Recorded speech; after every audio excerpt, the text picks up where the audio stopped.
नमस्कार प्रेक्षकांनो, स्वागत आहे तुमचं भावनांचा प्रवास या चॅनलवर. सुरू करूया ठरलं तर मगच्या आजच्या भागाला. आजचा भाग तुम्हा सगळ्यांना खूप आवडणार आहे, कारण प्रिया खोटं बोलत जाते आणि अर्जुन तिचं एक एक खोटं कोर्टसमोर सिद्ध करतो. आजचा भाग सुरू होतो. आता प्रिया नागराजला बोलते, मला ना खूप टेन्शन येत आहे. आजचं हिअरिंग कशासाठी असेल? अर्जुनला काही सापडलं असेल का? आणि तो मला प्रश्न विचारेल की साक्षीला? त्यावर आता नागराज तिला बोलतो, अरे काहीही विचारू दे त्याला, तू अजिबात पॅनिक व्हायचं नाही, डोकं शांत ठेवायचं आणि मगच त्याची उत्तरं द्यायची, कळलं का? त्यावर आता प्रिया गप्प बसते. तर आता नागराज बोलतो, शांत बस आता. आणि आता थोड्याच वेळात सुनवाई सुरू होते आणि जजसाहेब येतात. अर्जुन आता आपलं ओपनिंग स्टेटमेंट देतो आणि बोलतो, माय लॉर्ड, आपल्याला तर माहीतच आहे की विलासचा खून कसा झाला. मधुभाऊ आश्रमात आले आणि त्यांनी साक्षी आणि विलासला आश्रमाचे पेपर शोधताना पाहिलं. ते साक्षीने विलासला गोळी झाडली तिथपर्यंत. आता दामिनी लगेच उठून उभी होते आणि बोलते, ऑब्जेक्शन युअर ऑनर. अर्जुन सुभेदारने आतापर्यंत जे काही सांगितलं ना, त्यातलं अजून काही एक सिद्ध झालं नाही आहे. त्यामुळे साक्षीने वगैरे खून केलाय असली विधानं त्यांनी करू नये. हे सिनेमाची स्टोरी नाही आहे आणि अर्जुन सुभेदार, तुम्ही रायटर नाही आहे, इतकं तुम्ही लक्षात घ्या. त्यावर आता जजसाहेब बोलतात, ऑब्जेक्शन सस्टेन. आता इकडे अर्जुन बोलतो, मी जरी रायटर नसतो ना, तरी मला महिपत आणि मी साक्षी शिकरे यांच्यासारख्या क्रिएटिव्ह स्टोरीज सुचल्या नसत्याच. आणि आता काय दामिनी मॅडम, तुम्ही सुद्धा त्यांना को रायटर म्हणून झाल्यात ना सामील. आता दामिनी उठून काही बोलायला लागेलच, तितक्यात अर्जुन बोलतो, बिफोर यू ऑब्जेक्ट, मला कोर्टाला माझा मुद्दा सांगू द्या. त्यावर आता दामिनी बसते आणि आता अर्जुन जजसाहेबांना सांगतो, जजसाहेब, मला फक्त एवढंच सांगायचं आहे की त्या रात्री आश्रमात जे काही घडलं होतं ना, ते ॲक्सिडेंट नव्हतं, तर एक प्री प्लॅन मर्डर होता. आणि हे प्लॅनिंग केलं होतं साक्षी आणि तन्वीने मिळून. आणि आता इकडे रविराज आणि तिचा नवरा म्हणजे डॉक्टर अश्विन तिच्याकडे बघू लागतात आणि आता प्रिया घाबरते. पुढे आता अर्जुन कोर्टला सांगतो, and this was not a last minute planning my lord. Sakshi आणि प्रियाने हे प्लॅनिंग काही महिने आधीच केलं होतं. आता दामिनी परत उठून उभी होते आणि बोलते, ऑब्जेक्शन मी लॉर्ड. कदाचित अर्जुन सुभेदारला हे सुचत नसावं की काय बोलावं, म्हणून ते बेधडक आरोप करत सुटले आहेत. पुढे आता दामिनी बोलते, माझी आशील साक्षी शिकरे हिच्यावरचे आधीचे सगळे आरोप मी आधीच खोडून काढलेत आणि तन्वी उर्फ प्रिया ही फक्त एक आय विटनेस आहे. त्यामुळे आता दोघींनी मिळून काहीतरी प्लॅनिंग केलं हा प्रश्नच कुठून येतो. त्यावर आता जजसाहेब तिच्या बाजूने बोलतात आणि बोलतात, ऑब्जेक्शन सस्टेन. त्यावर आता इकडे दामिनी बोलते, थँक्यू. आणि आता दामिनी अर्जुनला टोमणा मारते. ती त्याला म्हणते, माझ्या आशिलाला दोषी ठरवण्यापेक्षा स्वतःच्या आशिलाला निर्दोष ठरवण्याकडे लक्ष द्या, कारण ते होत नाही अजून सुभेदार. त्यावर आता अर्जुन तिला उत्तर देतो, मी त्याच मुद्द्याकडे येत होतो मिस देशमुख. त्यावर आता दामिनी बोलते, बघूया, आणि आपल्या जागेवरती जाऊन बसते. आता अर्जुन कोर्टला सांगतो, या कोर्टात या केसबद्दल बरंच काही बोलला गेला आहे मी लॉर्ड, आणि या केसचा एक पैलू अजूनही कोर्टासमोर आलेला नाही आहे, तो म्हणजे जीवाभावाची मैत्री. आता हे ऐकल्यावर कोणाला काही कळतच नसतं की अर्जुन काय बोलत आहे ते. पुढे आता अर्जुन सांगतो, मिस दामिनी देशमुख ज्याला फिल्मी स्टोरी म्हणाल्या ना, ते 2 बेस्ट फ्रेंड्सची स्टोरी आहे. आणि या 2 जीवाभावाच्या मैत्रींवर प्रकाश पाडण्यासाठी मला मिस साक्षी शिकरे हिला विटनेस बॉक्समध्ये बोलवायची परमिशन हवी आहे. आता जजसाहेब काही बोलणार तितक्यातच दामिनी उठून उभी होते आणि बोलते, ऑब्जेक्शन मी लॉर्ड. मी साक्षी शिकरे यांची मनस्थिती ठीक नाही आहे, त्यामुळे त्यांना प्रश्न विचारण्यात येऊ नये. आणि आता जजसाहेबसुद्धा ती परमिशन नाही देत. मग आता अर्जुन बोलतो, ठीक आहे, तर मग या केसची आय विटनेस मी त्यांना प्रश्न विचारू शकतो का? तर आता त्याची परमिशन मात्र जजसाहेब देऊन देतात. त्यामुळे आता अर्जुन प्रियाला विटनेस बॉक्समध्ये बोलावतो. आता प्रिया तर मात्र येते आय विटनेस बॉक्समध्ये. तिथे ती उभी होते, पण ना तिकडे तिकडेच बघत असते आणि खूप घाबरत असते. आता अर्जुन तिला बोलतो, मिस तन्वी, काय झालं? नाही, तुम्ही इतकं टेन्शनमध्ये काय आहात? रिलॅक्स, मी तुम्हाला एकदम सिम्पल प्रश्न विचारणार आहे. त्यावर आता प्रिया बोलते, विचारा ना. मग आता अर्जुन बोलतो, दॅट्स कॉन्फिडन्स. बरं तन्वी, मला सांग, विलासच्या खुनाआधी तुझी आणि साक्षीची मैत्री होती का? आणि तुम्ही दोघे निदान कॉन्टॅक्टमध्ये तरी होता का? त्यावर आता प्रिया पटकनच उत्तर देते, नाही, आमच्यात काही अशी मैत्री वगैरे अजिबात नव्हती. म्हणजे काय ना, साक्षी एकदा आश्रम विकत घ्यायला आली होती आणि त्यानंतर डायरेक्ट कोर्टात आमची भेट झाली आणि त्यामधात आमची कधीच भेट नाही झाली. त्यावर आता अर्जुन बोलते, असं काही नव्हतं ना? त्यावर प्रिया परत उत्तर देते की नाही, असं काहीच नव्हतं. त्यावर आता अर्जुन लगेच बोलतो, point to be noted my lord. Mrs प्रियाचं म्हणणं आहे की त्यांची आणि साक्षी शिखरे यांची मैत्री नव्हती आणि त्या कॉन्टॅक्टमध्ये सुद्धा नव्हत्या.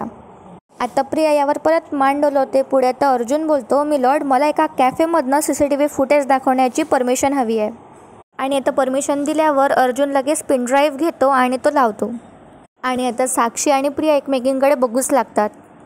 आता सगळेच त्या फुटेजकडे बघत असतात. त्यामध्ये चक्क दिसत असतं, जी मागे फुटेज अर्जुनने काढली होती कॅफेमधली, तीच ही फुटेज असते की आता प्रिया आणि साक्षी सोबत कॅफेमध्ये बसत असतात, गप्पा मारत असतात आणि प्रिया साक्षीकडून पैसेसुद्धा घेते.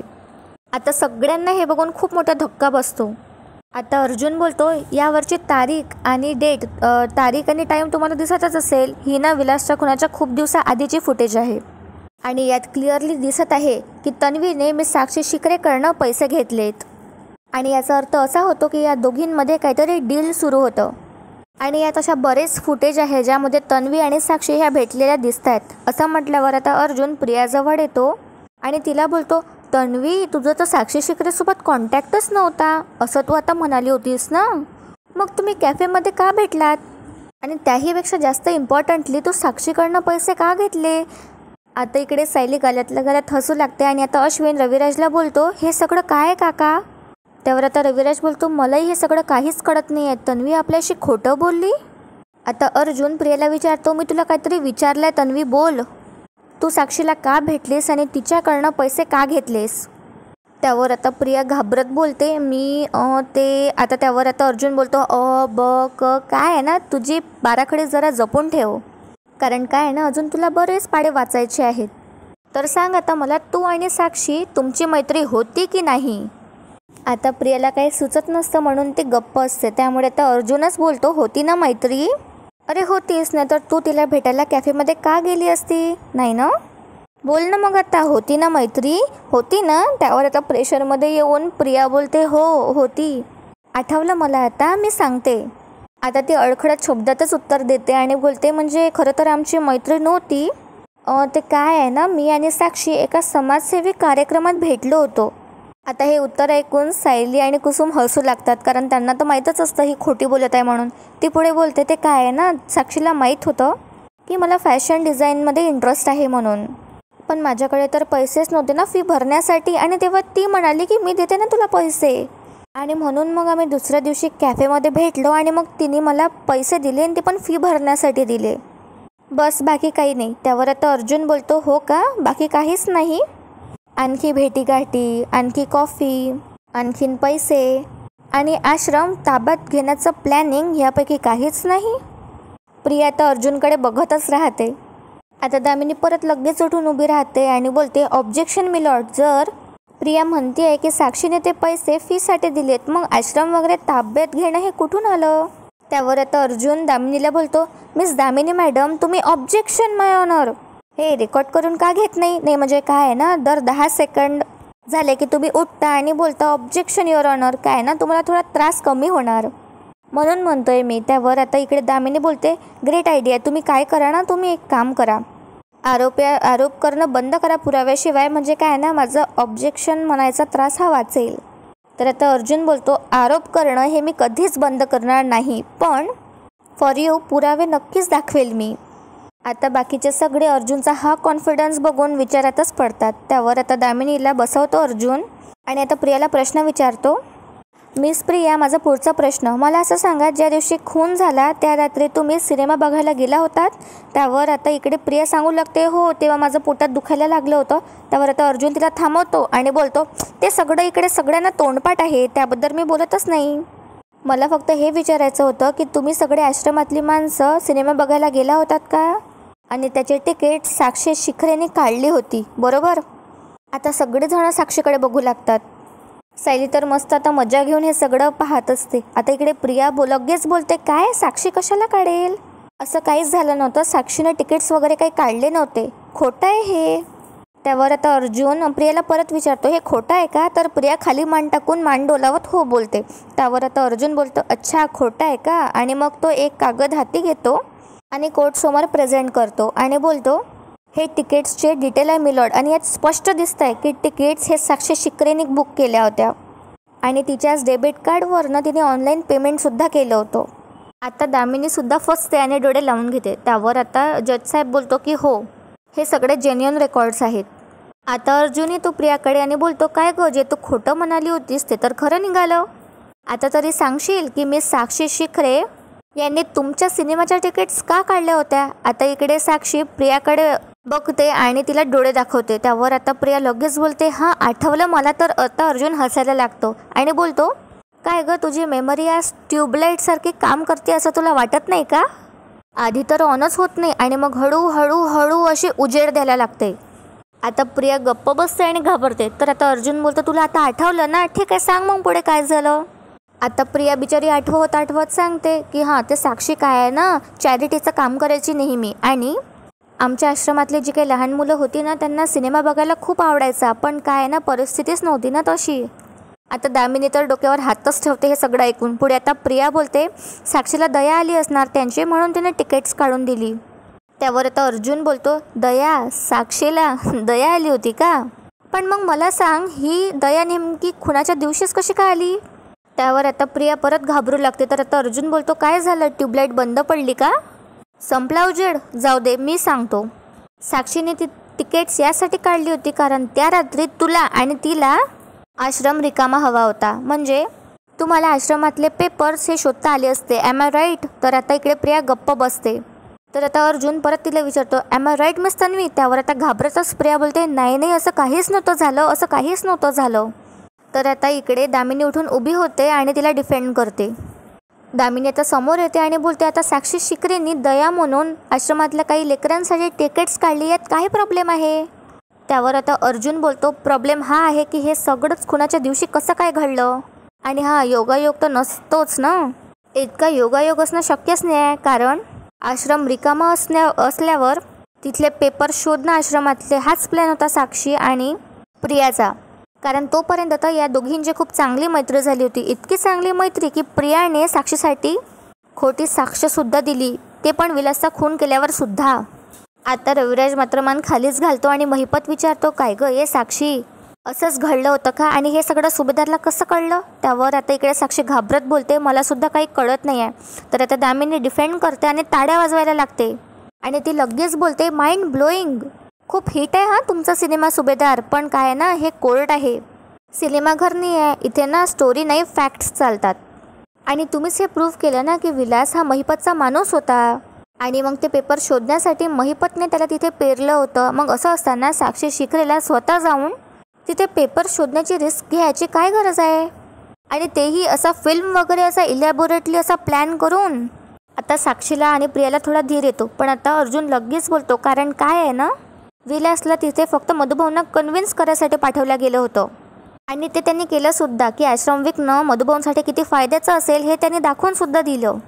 आणि तसंही मिलॉर्ड, पेपर शोधण्यासाठी विलासचा फारसा काही उपयोग झालाच नसता. काय आहे ना, कारण हा माझा पॉईंट आहे मिलॉर्ड की विलासला लिहिता वाचता येतच नव्हतं. सो जरीही विलासला आश्रमातले लिगल पेपर्स हे सापडले जरी असते ना, तरी त्याला कळलंच नसतं की हे कोणते पेपर्स आहे ते. आणि म्हणूनच मिस साक्षी शिखरेला स्वतः तिथे जावं लागलं. त्यावर दामिनी लगेच बोलते, नवीन स्टोरी, नवीन थिअरी. नाही, स्टोरी चांगली आहे, पण काय आहे ना, विलास निरक्षर होता याचा तुमच्याकडे काय पुरावा आहे. आता अर्जुन बोलतो, पुराव्यांशिवाय मी कधीच काही बोलत नाही आणि फक्त पुरावाच नाही तर माझ्याकडे साक्षीदारसुद्धा आहे. आणि आता अर्जुन सायलीला विटनेस बॉक्समध्ये बोलावतो. परमिशन भेटल्यावर आता प्रिया आपल्या जागेवर जाऊन बसते आणि तिथे आता सायली येते. आता अर्जुन सायलीला विचारतो, मिसेस सायली सुभेदार, जेव्हा विलास तुमच्या आश्रमात राहायला आला होता तेव्हा तुम्ही त्याला कधी पेपर वाचताना किंवा पुस्तक वाचताना किंवा काही लिहिताना बघितलं होतं का. त्यावर आता सायली बोलते, नाही, कधीच नाही.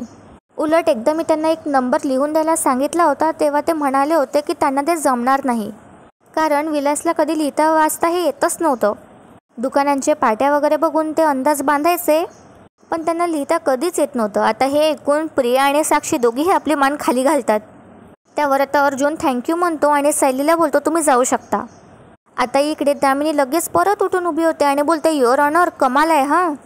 अर्जुन सुभेदार इतके मोठे वकील आहे तरी त्यांच्या हे लक्षात येऊ नये की त्यांनी त्यांच्या बायकोला स्टेटमेंट द्यायला लावून काहीही सिद्ध होत नाही, कारण त्या कॉम्प्रोमाइज हे आहेत.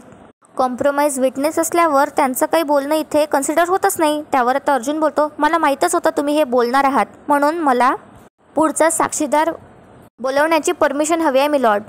आणि तो पुढचा साक्षीदार असतो कुसुमताई. आणि आजचा भाग इथेच संपतो. कसा वाटला तुम्हाला आजचा भाग? उद्याचा भाग तर यापेक्षाही धमाकेदार असणार आहे. अर्जुन आता विलास ज्या रात्री त्याचा खून झाला होता ना, त्यानंतर मेसेज कसा गेला याचे डिटेल्स आता कोर्टमध्ये सबमिट करतो.